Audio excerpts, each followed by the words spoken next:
Hey everybody, I'm Ace Trinilium and welcome to my top 10 Flying-Type Pokémon. Flying-Type Pokémon are an important part of the Pokémon world.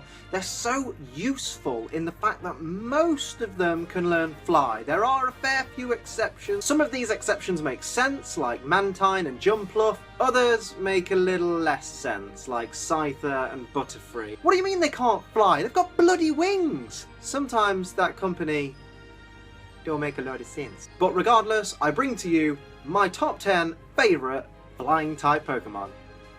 Number 10, Archeops. We're starting off with an ancient Pokemon in Archeops. I don't generally use this Pokemon, admittedly, but I always find the colours just really gratifying. They're just beautiful colours on its wings, and it's just nice to look at. It's a great Pokemon looks-wise. Like, it looks like an ancient bird Pokemon, but it also looks like a beautiful bird of paradise at the same time. And if ever I get around to actually raising one up and potentially using it in battle, maybe I'll have even more of an appreciation for it. But at the moment, it's purely aesthetic.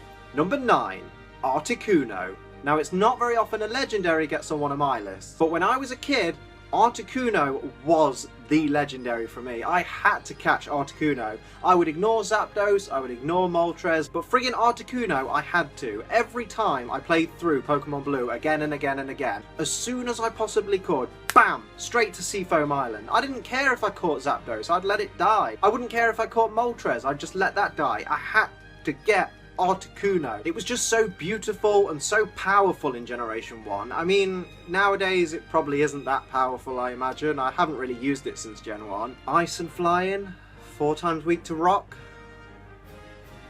Maybe it's not that good. Number 8, Honchkrow. Honchkrow is frickin' hench. What a bulky frickin' bird.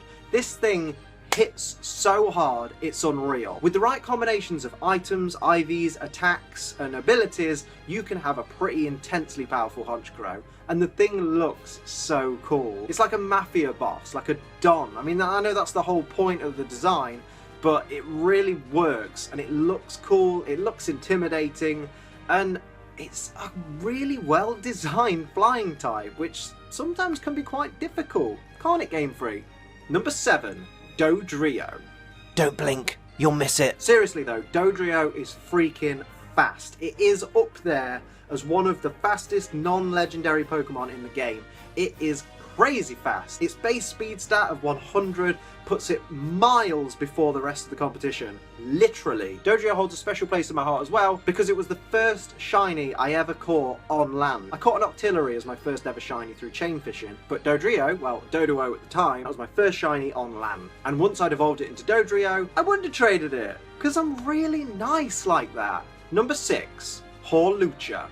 It'll come as no surprise to anybody that follows me on Twitter that I am a wrestling fan. I do love professional wrestling. Not as much as Pokemon, evidently, you get it. Evidently, I like Pokemon more than wrestling. But I do like wrestling, and the fact that they put in a wrestling Pokemon in Generation 6 just went BAM! Oh, freaking so cool. So happy. I mean, the design, the Mexican luchador design of Hawlucha is friggin' perfect, because it still looks like a bird, but at the same time, it still looks like a wrestler, but at the same time, it doesn't look too human, and it's great. The colour scheme, obviously the colour scheme's a very Mexican colour scheme. It's red, green, and white, with a little bit of yellow. Very Mexico. But it is a fantastic Pokemon. I mean, it's pretty quick, it's got decent attack. The fact that it's a fighting type and a flying type is a nice combination that we've not had, I don't think ever, or at least not for a long time. And obviously the introduction of a dual-typed move in Flying Press is pretty impressive as well. Hawlucha gets my number 6 spot purely for being just a great design. One of the much better designs from Generation 6. I could argue that Generation 6 doesn't have many bad designs, apart from these two, but Hawlucha is definitely in the upper echelon of Gen 6 design. Number 5, Tropius. Now, I'll admit, when I first saw this thing, I thought it was stupid. I was like, ugh, a grass frickin' dinosaur with testicles dangling from its chin. Wonderful. Thanks, Game Freak. But when I was playing through my Pokemon Pearl Randomizer Nuzlocke, I really bonded with my Tropius called Trinasaur. The thing was my star player for a long time. It was bulky, it could take freaking hits for days, and it was a pretty strong attacker as well, and it was my flyer. So when I freaking lost it in battle, I was like, shit, that wasn't cool. But my point is, just battling with Tropius has given me a real appreciation for it as a Pokemon, and now I understand it a little bit better and understand its strengths and weaknesses. I'm a lot happier with it, and it definitely earned a space on this list. Number 4, Dragonite. Dragonite, you guys know, I think is adorable, and I wish it got more attention. Like, people seem to misunderstand. I know that people know about Dragonite. I know that some people use Dragonite, but Dragonite does get a bad reputation for not being great compared to other dragon types, compared to just other Pokemon in general. Dragonite is a great Pokemon, and I just want it to be more popular than it is, because it's cute, and it's cool, and it's tough at the same time. It just needs a few tweaks here or there, maybe with its stats. Or maybe a Mega Evolution? Just something to make it a little bit more of a game changer. Maybe it Mega Evolves and becomes Dragon and Fairy, or they actually just go whole hog, drop it out of Flying type and make it Dragon and Fairy by default, but that could upset a lot of people pretty quick, right? Plus it'd fuck my list up, actually. Bad idea. Don't do that, Game Freak. Leave him as he is. Number 3, Gyarados. Okay, so some of you are like, typical Liam, we expected this from you, water type trainer. Tell us all about how much you love water types. Some of you are like, oh, Gyarados. I hate Gyarados, it's rubbish. Ugh. And some of you are like, it's a flying type. What?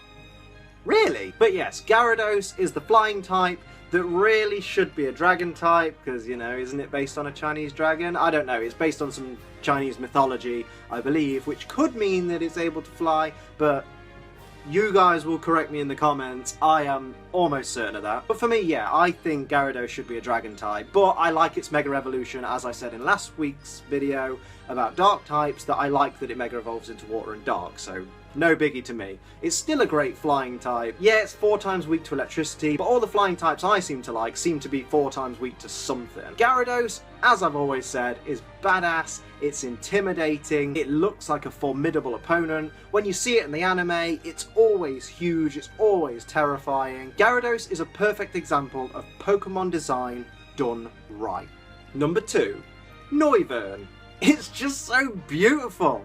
I freaking love Noivern. The colours are perfect. The ears with the whole amplifier thing are perfect. Boom Burst is a freaking amazing move, and I love that Noivern can learn it. The whole sound-based design is perfect.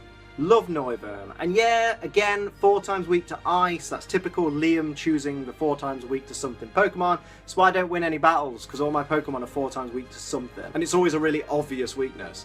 But I love Noivern. I just think it's great. If I could have a frickin' dragon, out of all the dragon types, Noivern would be the dragon that I would want to hang around with me and to frickin' kick the shit out of anybody that bothers me. Number 1, Talonflame.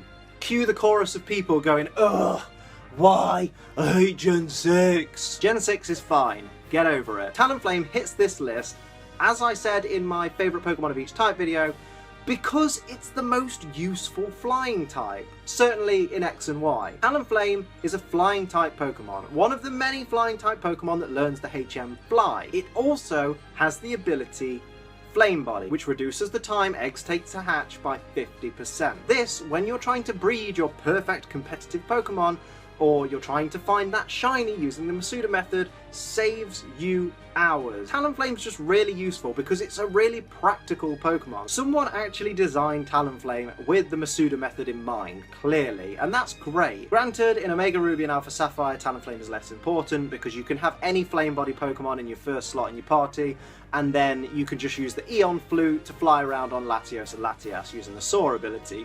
But Talonflame earns its space on this list for being so incredibly useful to all those lazy trainers that can't be bothered to switch one Pokemon for another in the PC. Laziness for the win. Ew, my thumb's really weird. Thanks everybody for watching. I really hope you enjoyed this video. Let me know in the comments which are your favourite flying type Pokemon, and of course don't forget to subscribe so you never miss another video from me. I upload them every single day. Follow me on Twitter or Instagram, Pokemon AMINO. Wherever you want to follow me, feel free, and I try and reply as much as I can. But until next time, I'm Ace Trainer Liam. Keep on training.